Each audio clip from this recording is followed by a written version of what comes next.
যিনি মালিক, যিনি রব, সেই মহান প্রভুর দরবারে লক্ষ কোটি শুকরিয়া আদায় করি যে মহান আল্লাহ পাক তিনি পবিত্র শাবান শরীফ মাসে আপনাকে আমাকে এই মাদ্রাসায় আজকের এই মাহফিলে আসা বসা, কোরআন হাদিসের কিছু আলোচনা বলা, শোনার, আমলের নিয়তে শোনার তৌফিক দিয়েছেন, বলার তৌফিক দিয়েছেন। সেই মহান প্রভুর দরবারে শুকরিয়া আদায় করি অন্তরের অন্তঃস্থল থেকে, আলহামদুলিল্লাহ। আরো একবার শুকরিয়া আদায় করি যে মহান আল্লাহ পাক আপনাকে আমাকে সৈয়দুল মুরসালিন রহমাতুল্লিল আলামিন হুজুর পাক সাল্লাল্লাহু আলাইহি ওয়াসাল্লাম ওনার উম্মত বানায়া আপনাকে আমাকে এই পৃথিবীতে পাঠাইছেন। তাই আবারও প্রভুর দরবারে শুকরিয়া আদায় করে বলি আলহামদুলিল্লাহ। আমাদের মধ্যে যে মাসটা চলতেছে, এই মাসের নাম হচ্ছে পবিত্র শাবান শরীফ মাস। পবিত্র শাবান শরীফ মাস অত্যন্ত গুরুত্বপূর্ণ মাস, ফজিলতের মাস, ইবাদতের মাস। রজব মাস হচ্ছে আল্লাহ পাকের মাস, শাবান মাস হচ্ছে নবীর মাস, আর রমজান মাস হচ্ছে রমজানুল মুবারক মাস হচ্ছে উম্মতের মাস। সুবহানাল্লাহ। শবে বরাতে অনেক বিশেষ রাত, বিশেষ দিন রয়েছে। তার মধ্যে আমাদের সামনে একটা বিশেষ রাত্র আছে। সে রাত্রটা হচ্ছে শবে বরাতের রাত্র। কিসের রাত্র? শবে বরাতের রাত্র। শবে বরাতের রাত হচ্ছে মুক্তির রাত, নাজাতের রাত। সুবহানাল্লাহ। বছরে 5টা রাত্র আছে দোয়া কবুলের। বছরে 5টা রাত্রি আছে দোয়া কবুলের। যেমন এই সম্পর্কে সৈয়দুল মুরসালিন, ইমামুল মুরসালিন রহমাতুল্লিল আলামিন হুজুর পাক সাল্লাল্লাহু আলাইহি সাল্লাম তিনি হাদিস শরীফের মধ্যে ইরশাদ মোবারক করেছেন, ইন্নাদ দুআ ইউস্তাজাবু ফি খামসি লায়ালিন আউয়ালু লাইলাতিন মির রাজাবি ওয়া লাইলাতুন নিসফি মিন শাবান ওয়া লাইলাতুল কদরিল মুবারাকাতি ওয়া লাইলাতুল ঈদাইন। নিশ্চয় 5 রাত্রিতে দোয়া নিশ্চিতভাবে আল্লাহ পাক তিনি কবুল করে থাকেন। সুবহানাল্লাহ। আউয়ালু লাইলাতিন মির রজব, রজব মাসের প্রথম রাত্রে। সুবহানাল্লাহ। ওয়া লাইলাতিন নিসফি মিন শাবান, এরপরে শাবান মাসের 15 তারিখের রাত্র, অর্থাৎ 14 তারিখ দিবাগতের রাত্র, শবে বরাতের রাত্র, দোয়া কবুলের রাত্র। সুবহানাল্লাহ। ওয়া লাইলাতুল কদরিল মুবারাকাতি, এবং কদরের রাত্র, রমজান মাসের 27 রাত্র যেটাকে বলা হয় কদরের রাত্র। এরপরে ওয়া লাইলাতুল ঈদাইন, এবং ঈদুল ফিতরের রাত্র, ঈদুল আযহার রাত্র, 2 ঈদের রাত্র, দোয়া কবুলের রাত্র। সুবহানাল্লাহ। তাহলে এর মধ্যে এই 5 রাত্রের মধ্যে আমরা সামনে পাইতেছি শবে বরাতের রাত্র। তো শবে বরাতের রাত্র কবে? আগামী রবিবার দিবাগত রাত, নাকি না শনিবার? শনিবার, আগামী শনিবার দিবাগত রাত, অর্থাৎ শাবান মাসের 14 তারিখ দিবাগত রাত। আগামী শনিবার দিবাগত রাত হচ্ছে শবে বরাতের রাত্র। মারহাবা বলেন।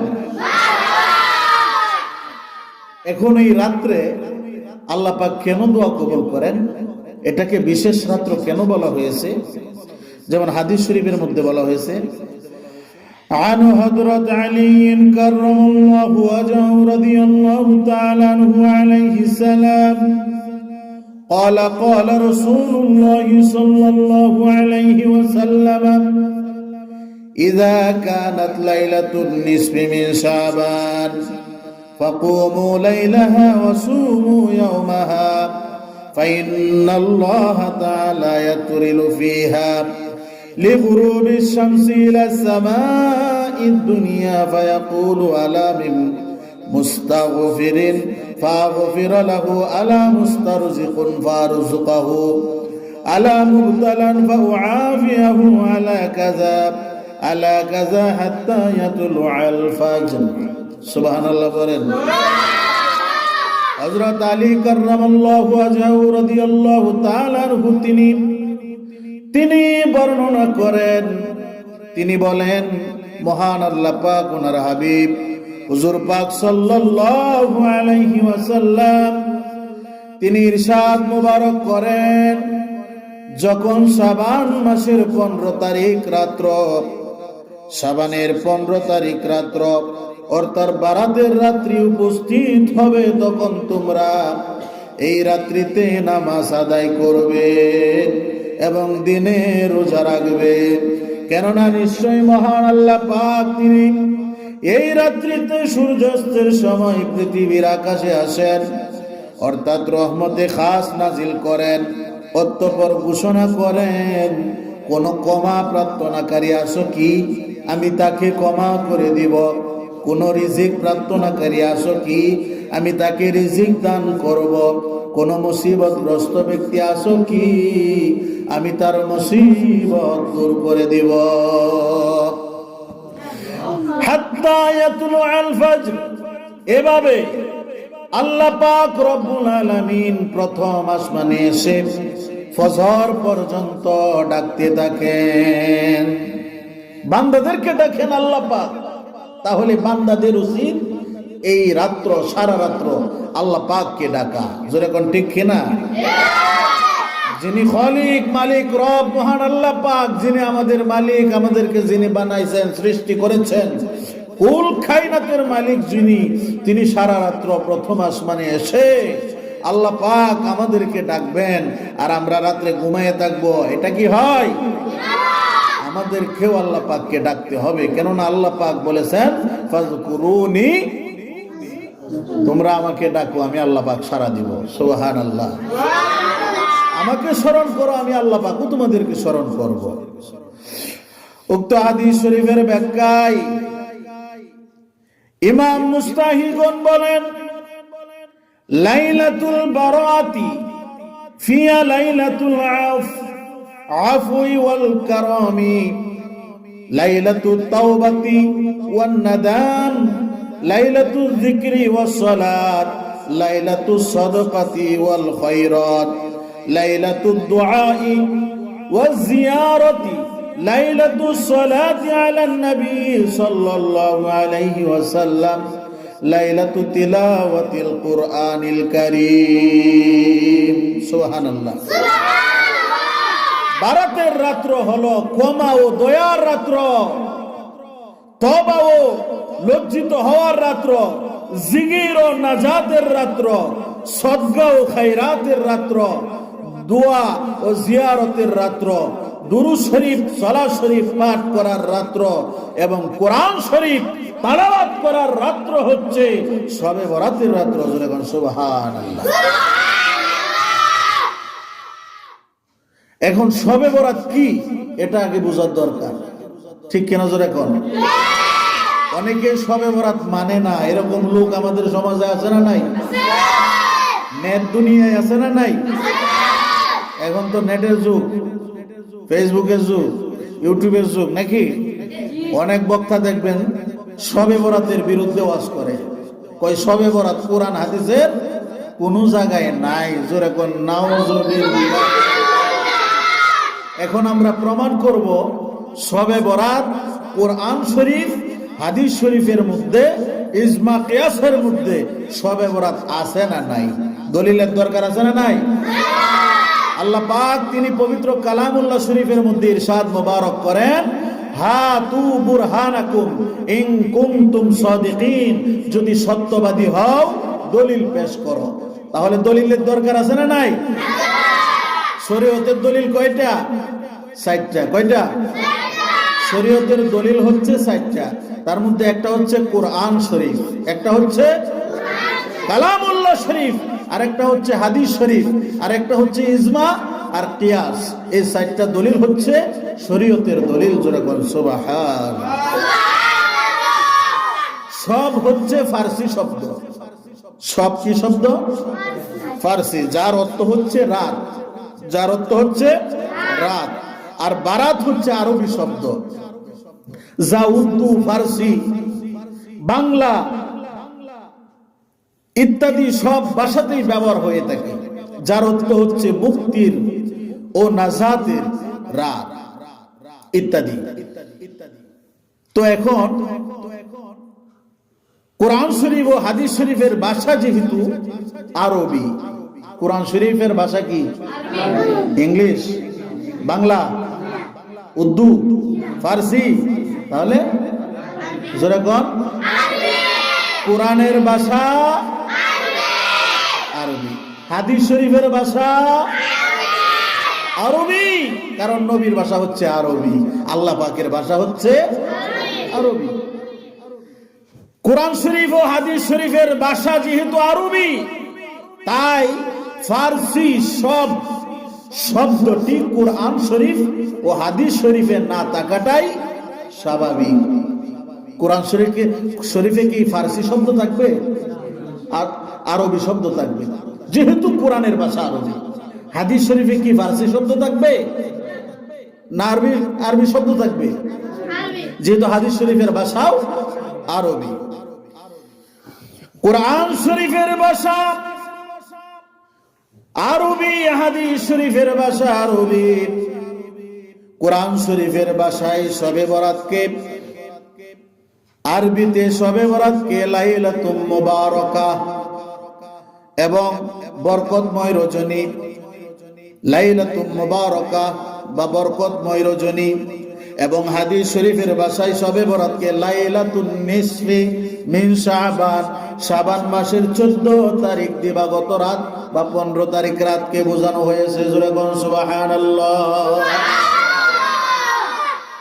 যেমন আল্লাহ পাক সূরা দুখানের মধ্যে 3, 4, 5 নাম্বার আয়াত, কোন সূরা? সূরা দুখান শরীফ। সূরা দুখানের মধ্যে আল্লাহ পাক শবে বরাতের কথা উল্লেখ করেছেন। জোরে বলুন সুবহানাল্লাহ। আল্লাহ পাক বলেন, ইন্না আনজালনাহু ফি লাইলাতিন মুবারাকাতিন ইন্না কুন্না মুনজিরিন ফিহা ইউফরাকু কুল্লু আমরিন হাকীম আমরাম মিন ইনদিনা ইন্না কুন্না মুরসিলিন। আল্লাহ পাক রব্বুল আলামিন সূরা দুখান শরীফের মধ্যে ইরশাদ মুবারক করেন, নিশ্চয় আমি বরকতময় রজনীতে শবে বরাতে পবিত্র কোরআন শরীফ নাজিল করেছি, অর্থাৎ নাজিলের সিদ্ধান্ত নিয়েছি। আর আমি ভয় প্রদর্শনকারী, উক্ত রাত্রিতে আমার পক্ষ থেকে সমস্ত প্রজ্ঞাময় কাজগুলো ফায়সালা করা হয়। আর নিশ্চয় আমি প্রেরণকারী।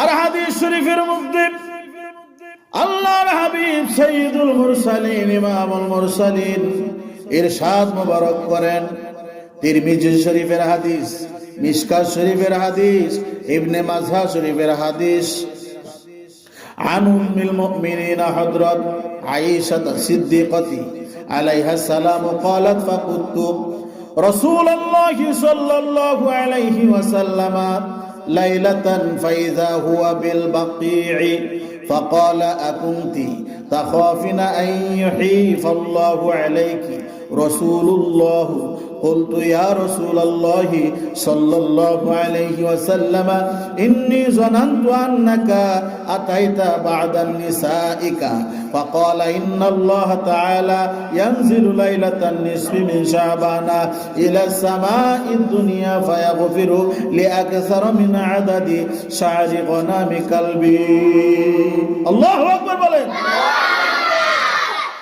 أم المؤمنين হযরত আয়েশা সিদ্দিকা আলাইহা সালাম ওনা থেকে বর্ণিত নবীজির আহলিয়া হযরত সিদ্দিক আকবর আবু বকর সিদ্দিক রাদিয়াল্লাহু তাআলা আনহুর মেয়ে নবীজির স্ত্রী আমাদের মা উম্মুল মুমিনিন হযরত আয়েশা সিদ্দিকা রাদিয়াল্লাহু তাআলা আনহা ওয়া আলাইহা সালাম তিনি হাদিস শরীফটা বর্ণনা করেন তিনি বলেন আমি আল্লাহ পাকের হাবিব হুজুর পাক সাল্লাল্লাহু আলাইহি ওয়াসাল্লাম ওনার সাথে কোনো এক রাত্রিতে রাত্রি যাপন করেছিলাম এক সময় ওনাকে বিছানা মোবারকে না পেয়ে আমি মনে করলাম যে তিনি হয়তো কোনো অন্য উম্মুল মুমিনিন আলাইহিন্না সালাম ওনাদের হুজরা শরীফে তাশরীফ নিয়েছেন অতঃপর আমি তালাশ করে ওনাকে জান্নাতুল বাকিতে পেলাম সেখানে তিনি উম্মতের জন্য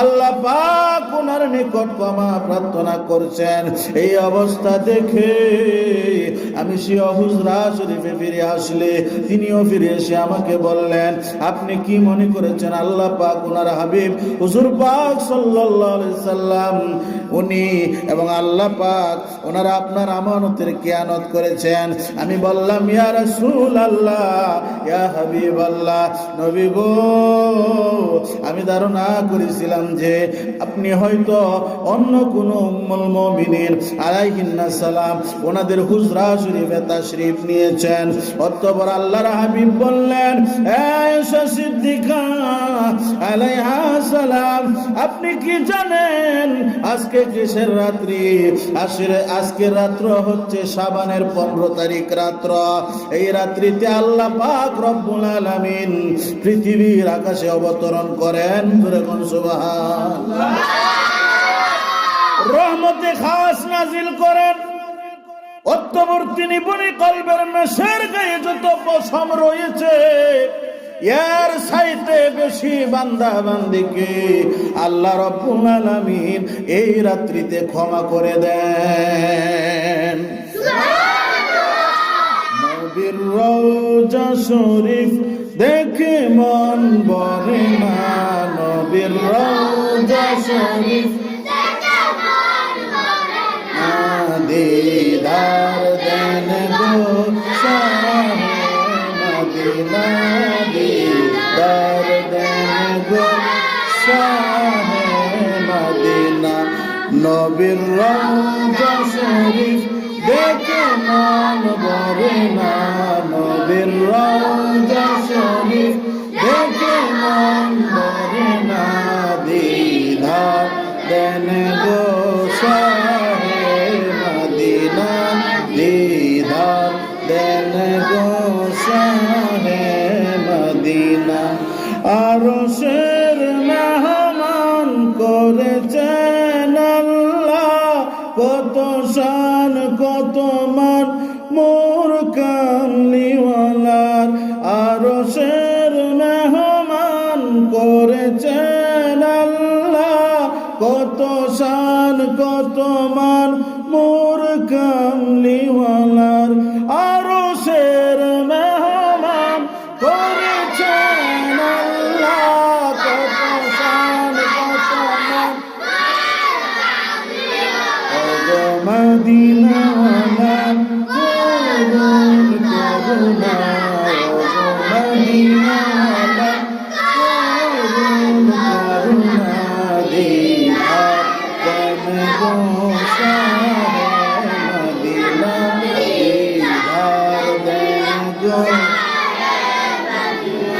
জালি মুবারক দেখলে এক নজর নূরে তামাল করবে ভিতর জালি মুবারক দেখলে এক নজর নূরে তামাল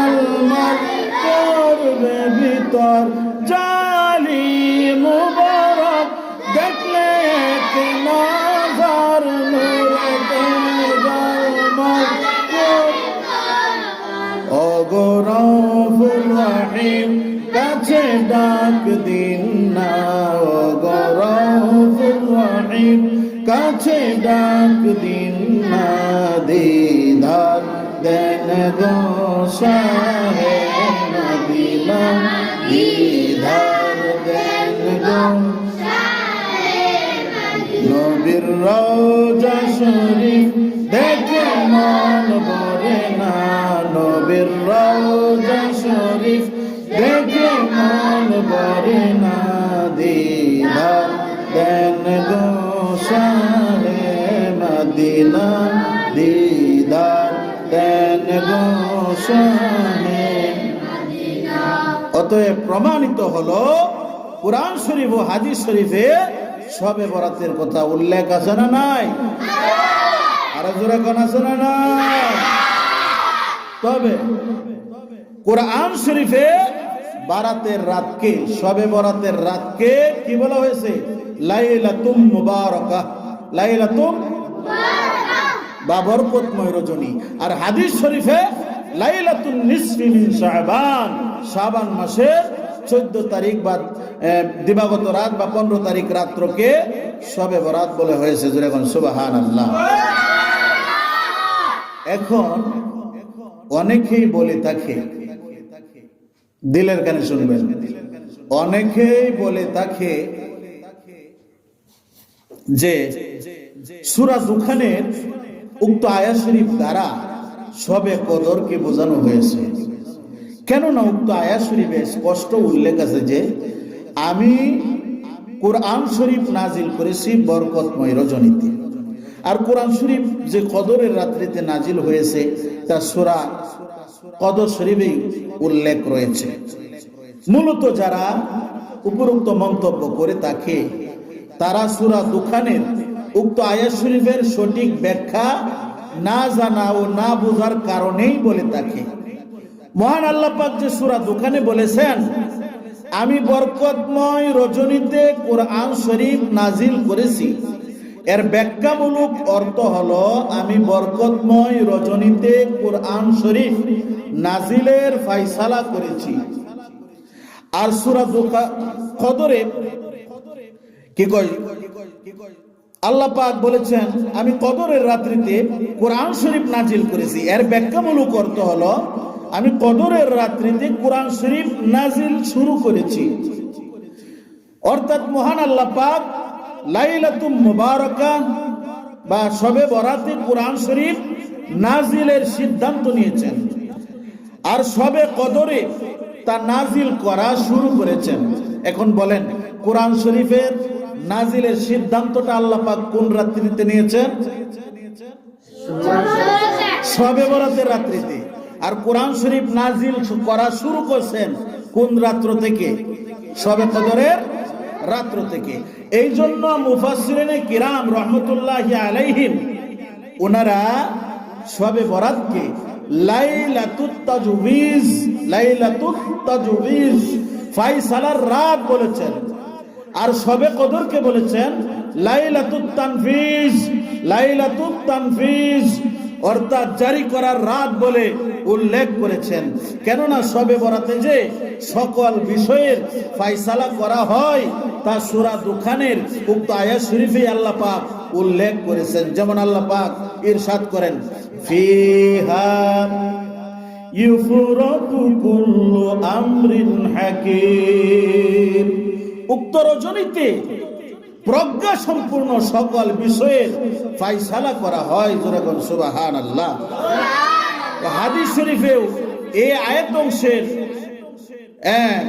সমর্থন পাওয়া যায়। যেমন ইরশাদ হয়েছে ফিহা আইয়ুকতাবা কুল্লু মাউলিদিন মিন বানি আদামা ফি হাযিহি সানাতি ওয়া ফিহা আইয়ুকতাবা কুল্লু হালিকিন মিন বানি আদামা ফি হাযিহি সানাতি ওয়া ফিহা তুরফাউ আমালুহুম ওয়া ফিহা তুতরালু আরযাকুহুম বারাতের রাত্রিতে ফয়সালা করা হয় কতজন সন্তান আগামী 1 বছর জন্মগ্রহণ করবে এবং কতজন সন্তান মৃত্যুবরণ করবে। এই রাত্রিতে বান্দাদের আমলগুলো উপরে উঠানো হয়, আল্লাহ পাক উনার দরবার শরীফে পেশ করা হয় এবং এই রাত্রিতে বান্দাদের রিজিকের ফয়সালা করা হয়। কোন রাত্রিতে? শবে বরাতের রাত্রিতে। যেরকম সুবহানাল্লাহ। কাজেই আল্লাহ পাক তিনি যেহেতু বলেছেন যে বরকতময় রজনীতে সকল কাজের ফয়সালা করা হয়, আর ওনার হাবিব হুজুর পাক সাল্লাল্লাহু আলাইহি ওয়াসাল্লাম তিনিও যেহেতু বলেছেন যে বারাতের রজনীতে সকল বিষয় যেমন হায়াত, মউত, রিজিক, আমল ইত্যাদি যা কিছু মানুষের প্রয়োজন হয়ে থাকে তার ফয়সালা করা হয়, সেহেতু বলার অপেক্ষা রাখে না। সূরা দুখানের উক্ত আয়াত শরীফ দ্বারা শবে বরাতকেই বোঝানো হয়েছে। যেরকম সুবহানাল্লাহ। বরাতের রাত্র উদযাপন বা উক্ত রাত্রিতে খাস ভাবে ইবাদত বন্দেগী, দোয়া, ইস্তিগফার ও দিনে রোজা রাখা ইত্যাদি নির্দেশ পবিত্র কুরআন শরীফ, সুন্নাহ শরীফে রয়েছে। যেমন হাদিস শরীফে বর্ণিত রয়েছে, আন হযরত আলী কাররামাল্লাহু ওয়াজহু রাদিয়াল্লাহু তাআলা আনহু ক্বালা ক্বালা রাসূলুল্লাহ সাল্লাল্লাহু আলাইহি ওয়াসাল্লাম ইযা কানাত লাইলাতুন নিসফি মিন শাবান ফাকুমু লাইলাহা ওয়া সুমু ইয়াওমাহা ফা ইন্নাল্লাহা تعالى يطرل فيها لغروب الشمس إلى السماء الدنيا فيقول ألا من مستغفر فأغفر له ألا مسترزق فارزقه ألا مبتلا فأعافيه ألا كذا ألا كذا حتى يطلع الفجر। হযরত আলী রাদিয়াল্লাহু তাআলা আনহু তিনি বর্ণনা করেন, তিনি বলেন আল্লাহ পাক ওনার হাবিব হুজুর পাক সাল্লাল্লাহু আলাইহি ওয়াসাল্লাম তিনি ইরশাদ করেন, যখন শাবানের 15 তারিখ রাত্রি আসে, বরাতের রাত্রি উপস্থিত হবে, তখন তোমরা এই রাত্রিতে নামাজ আদায় করবে এবং দিনে রোজা রাখবে। কেননা নিশ্চয় এই রাত্রিতে সূর্য ডুবার পর পৃথিবীর আকাশে আল্লাহ পাক আসেন, রহমতে খাস নাজিল করেন, ঘোষণা করেন কোন ক্ষমা প্রার্থনা আসো কি আমি তাকে ক্ষমা করে দিব, কোন রিজিক প্রার্থনাকারী আসো কি আমি তাকে রিজিক দান করব, কোন মুসিবত ব্যক্তি আসো কি আমি তার মুসিবত দূর করে দিব। এভাবে হাত্তা ইয়াতলুআল ফজর, ফজর পর্যন্ত আল্লাহ পাক বান্দাদের উদ্দেশ্যে ডাকতে থাকেন, ঘোষণা দিতে থাকেন। জোরে জোরে কোন সুবহানাল্লাহ। তাহলে শবে বরাত এবং শবে বরাতের আমল কোরআন হাদিসে আছে না নাই? আরো জোরে কোন আছে না নাই? আছে। এখন কি কি আমল করবেন? রাত্রিতে নামাজ কালাম পড়তে হবে। কি পড়তে হবে? নামাজ কালাম। নামাজের কথা হাদিস শরীফে আছে না নাই? আছে। নামাজ পড়বেন, তাহাজ্জুদের নামাজ পড়বেন, কোরআন শরীফ তেলাওয়াত করবেন। বারাতের রাত্রিতে শবে বরাতে 4, 6, 8, 10 বা 12 রাকাত নফল নামাজ পড়া যেতে পারে। নফল নামাজ পড়া যেতে পারে, তবে এত রাকাত পড়তে হবে, অত রাকাত পড়তে হবে ওইটা নাই, তবে নামাজ পড়া যেতে পারে। এটা হাদিস শরীফে আছে। এখন নফল নামাজ আপনি 4 রাকাতও পড়তে পারেন, 6 রাকাতও পড়তে পারেন, সুন্নত নামাজ 10 রাকাতও পড়তে পারেন, 12 রাকাতও পড়তে পারেন। তারপরে সালাতুত তাসবিহ নামাজ, সালাতুত তাসবিহ নামাজ আদায় করবেন, তাহাজ্জুদের নামাজ, কোরআন শরীফ তেলাওয়াত, মিলাদ শরীফ, দুরূদ শরীফ পাঠ, জিকির ফিকির অর্থাৎ জিকির আজকার করবেন, কবর জিয়ারত করবেন। এই রাত্রিতে কি করবেন? কবর জিয়ারত করবেন। ওই রাত্রিতে কবর জিয়ারত করা খাস সুন্নত। কেননা আল্লাহর হাবিব হুজুর পাক সাল্লাল্লাহু আলাইহি ওয়াসাল্লাম তিনি স্বয়ং নিজে কবর জিয়ারত করেছেন। কারণ মা আয়েশা সিদ্দিকার হাদিস শরীফটা আগেই তো বলছি না, যে ওনার সাথে এক রাত্রিতে নবীজি রাত্রি যাপন করতেছিলেন, তখন উনি নবীকে পাইলেন না। নবীকে কোথায় পাইলেন? জান্নাতুল বাকিতে। জান্নাতুল বাকিতে ওইখানে হুজুর পাক সাল্লাল্লাহু আলাইহি ওয়াসাল্লাম দোয়া করতেছিলেন, জিয়ারত করতেছিলেন। সুবহানাল্লাহ। এই রাত্রিতে হাদিয়া তুফা দেওয়া খাস সুন্নত। এখন সালাতুত তাসবিহ নামাজটা, এটা আমরা অনেকেই জানি না, এটা জানার দরকার আছে না? বিশেষ করে মহিলারা অনেকেই জানা নাই। মহিলারা যারা শুনতে পাচ্ছেন খেয়াল করে শুনবেন, শিখে রাখবেন, বারাতের রাত্রিতে কাজে লাগবে। সালাতুত তাসবিহ নামাজের ফজিলত এবং নিয়ম। সালাতুত তাসবিহ নামাজের বহু ফজিলত হাদিস শরীফের মধ্যে বর্ণিত রয়েছে। যেমন হাদিস শরীফে ইরশাদ হয়েছে, আন হযরত ইবনে আব্বাস রাদিয়াল্লাহু তাআলা আনহু আন্না নবিয়্য সাল্লাল্লাহু আলাইহি ওয়াসাল্লাম ক্বালা লিল আব্বাস ইবনে আব্দুল মুত্তালিব ইয়া আব্বাস ইয়া আম্মা। এর অনেক লম্বা হাদিস, আমি বাংলাটা পড়ি। কি বলেন? হযরত ইবনে আব্বাস রাদিয়াল্লাহু তাআলা আনহু তিনি বর্ণনা করেন, একদা হুজুর পাক সাল্লাল্লাহু আলাইহি ওয়াসাল্লাম তিনি আমার পিতা হযরত আব্বাস রাদিয়াল্লাহু তাআলা আনহু ওনাকে বললেন, হে আব্বাস রাদিয়াল্লাহু তাআলা আনহু, হে আমার চাচা, আমি কি আপনাকে দিব না? আমি কি আপনাকে দান করব না? আমি কি আপনাকে বলবো না? আমি কি আপনার সাথে করব না 10টি কাজ? আমি কি শিক্ষা দিব না 10টি তাসবিহ? অর্থাৎ যখন আপনি তাআমুল করবেন, আল্লাহ পাক আপনার প্রথম গুনাহ, শেষ গুনাহ, পুরাতন গুনাহ, নতুন গুনাহ, অনিচ্ছাকৃত গুনাহ, ইচ্ছাকৃত গুনাহ, ছোট গুনাহ, বড় গুনাহ, গোপন গুনাহ, প্রকাশ্য গুনাহ ইত্যাদি সকল গুনাহ আল্লাহ পাক তিনি ক্ষমা করে দিবেন। যেরকম সুবহানাল্লাহ। প্রতিদিন একবার এই নামাজ আপনি পড়বেন। যদি সম্ভব না হয় তবে সালাতুত তাসবির নামাজ সপ্তাহে একবার পড়বেন। যদি সম্ভব না হয় তবে বছরে একবার, আপনি মাসে একবার পড়বেন।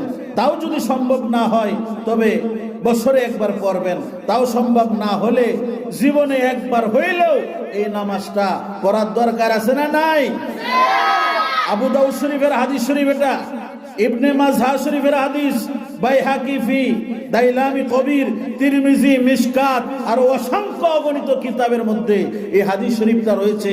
সালাতুত তাসবির নামাজ পড়লে ছোট বড় সগীরা কবিরা আপনার এই ইচ্ছাকৃত অনিচ্ছাকৃত যত গুনাহ আছে সব গুনাহগুলি আল্লাহ পাক ক্ষমা করে দেন। যেরকম সুবহানাল্লাহ।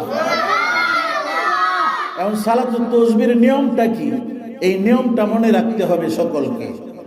সালাতুত তাসবিহ সম্পর্কে কিতাবে 2টি মত উল্লেখ আছে। কয়টি মত? 2টি মত উল্লেখ আছে। একটি হানাফি মাযহাব অনুযায়ী, অপরটি শাফি মাযহাব অনুযায়ী। তো আমরা তো শাফি মাযহাবের না, আমরা হচ্ছি হানাফি মাযহাবের লোক। আমরা কোন কোন মাযহাবের লোক? হানাফি মাযহাবে। তাহলে আমাদেরকে হানাফিটাই গ্রহণ করতে হবে, ঠিক কিনা জোরে কোন? তো হানাফি মাযহাবের নিয়মটা হলো, এই বলে নিয়ত করবে যে আমি সালাতুত তাসবির 4 রাকাত, কয় রাকাত? 4 রাকাত সুন্নত নামাজ কিবলামুখী হয়ে আদায় করছি। অতঃপর তাকবীরে তারহিমা বেদে সানা পাঠ করবে, মানে আল্লাহু আকবার বলে হাত বাঁধবে।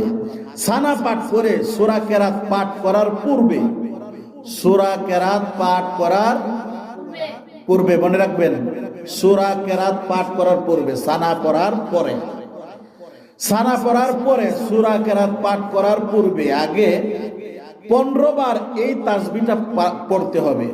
সুবহানাল্লাহি ওয়ালহামদুলিল্লাহি ওয়া লা ইলাহা ইল্লাল্লাহু ওয়াল্লাহু আকবার।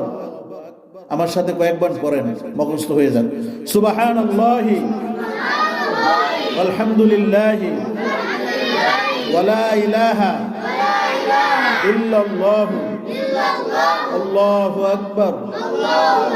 আবার সুবহানাল্লাহি আলহামদুলিল্লাহি ওয়া লা ইলাহা ইল্লাল্লাহু আল্লাহু আকবার।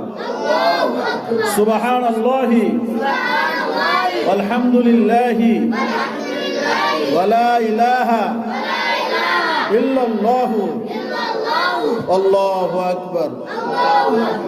অতঃপর সূরা কেরাত পাঠ করে রুকুতে যাওয়ার পূর্বে, রুকুতে যাওয়ার পূর্বে 10 বার, রুকুতে গিয়ে রুকুত তাসবিহ পাঠ করার পর আরো 10 বার, রুকু থেকে উঠে সিজদায় যাওয়ার পূর্বে দাঁড়িয়ে 10 বার, অতঃপর সিজদায় গিয়ে সিজদার তাসবিহ পাঠ করে আরো 10 বার, 2 সিজদার মাঝখানে বসে আর কি আরো 10 বার, দ্বিতীয় সিজদায় তাসবিহ পাঠ করার পর আরো 10 বার নাকি? এভাবে প্রতি রাকাতে কয়বার?